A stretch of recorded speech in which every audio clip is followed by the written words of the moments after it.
Good morning, children. So, let's begin with our new topic of grammar, active and passive voice. We have already done it in the previous class. Remember? Before we begin, children, I want everyone to keep a copy and pen with you. Wherever I ask you to note down the things, please note it down. Okay, this is a very important topic of grammar. Okay, which you will continue reading in higher classes as well. Okay, so active and passive voice. Now, children, first tell me what is a sentence. A sentence is a group of words that makes a complete sense, right? This you all know. A sentence has a subject and a predicate. Now, what is a subject, children? Subject is generally the doer of the action, and it will be generally a noun or a pronoun. Okay, and a predicate is a part of sentence which contains a verb or even an object. Clear? Now just see this example. It is from your textbook, page 141. The man ate his dinner. So what is the subject here? The man. Right? Ate, that is verb in the past tense form. Clear? And his dinner, object. So children, the subject is the man and the rest of the part of the sentence, that is ate his dinner, is the predicate because it contains a verb and the object, right? Another example you can read yourself and you can identify what is the subject there and what is the predicate. Clear? Now let us come on to our topic, active and passive voice. So children, active voice, it will show that the subject is doing the verb's action. Okay, like you can read the dog jumped onto the boy. So what is the subject here? The dog. Who's doing the action? The dog. Okay, and what is it doing? Jumping. That is the verb. Right? So the subject is doing the action in active voice. You can read second example also. Christy will give a book report to the class. You can identify the subject, Christy, and what is she doing? Giving, verb. Okay, so will give is a verb. Now children, what is a passive voice? Here the subject and object will flip and flop.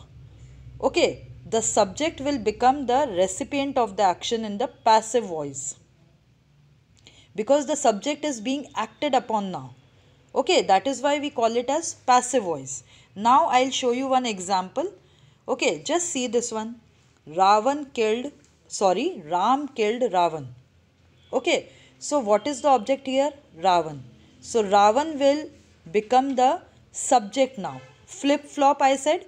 So Ravan will become the object will act as a subject now in passive voice. Killed, that is the past tense form. So we will write as was killed by Ram. Ram will go at the end. Okay, so children, remember one thing and note down that in passive voice we always use verb third form.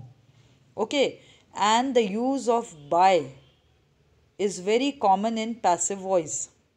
Okay, so this is how you can change the sentence.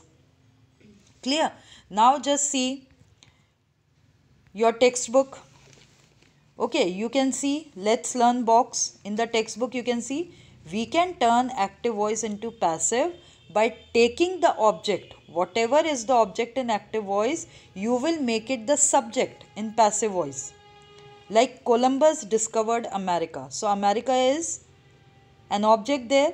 So it will become the subject in passive voice. It will come in front.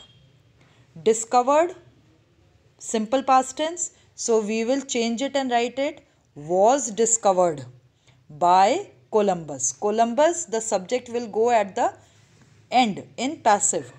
Clear? So write down the formula children for simple past. Formula is for simple past, that is was or were, W-E-R-E, plus verb third form. Okay, this is the formula for changing in passive.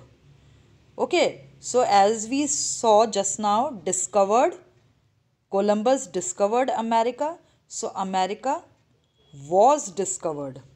Okay, suppose children there was something which was in plural number, like if I say he ate apples. Okay, so now apples, the object will come in front. Apples is in which number? Plural number. So we will write apples were eaten by him. He will change into him. Please note down. He ate apples. Okay, so apples in passive it will come in front. Apples were eaten by him. Okay, so this is how the simple past tense formula will work there.